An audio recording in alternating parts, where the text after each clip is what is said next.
हुजूर फरमाने लगे, देखो बंदा सादा था, बात कितनी गहरी कर गया है। इमाम गजाली फरमाते बद्दू था, सादा बंदा था, नबी पाक की बारगाह में आया, अचानक सलाम ली और पता क्या कहता है, कहता है या रसूल अल्लाह सल्लल्लाहु तआला अलैहि वसल्लम, क़यामत वाले दिन हिसाब किसने लेना है?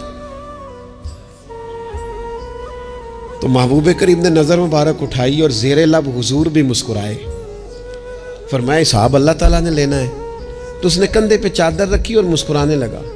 तो हुजूर फरमाने लगे तू क्यों मुस्कुरा रहा है? कहने लगे या रसूलल्लाह फिर खैर है अगर अल्लाह ने लेना है तो महबूब फरमाने लगे क्या माना? कहने लगे महबूब करीम जब गालिब आता है ना तो फिर माफ़ ही करता है। करीम जब गालिब आता है ना, उसने जब गालिब आना है ना, किसी बुजुर्ग से किसी ने कहा था कि बतौर मिसाल पूछता हूँ, अगर आपका हिसाब क़यामत के दिन आपके माँ बाप के ज़िम्मे रखा जाए, तो बुजुर्ग कहने लगे नहीं नहीं, रब भी ठीक है, मेरा मालिक माँ बाप से ज़्यादा प्यार करता है।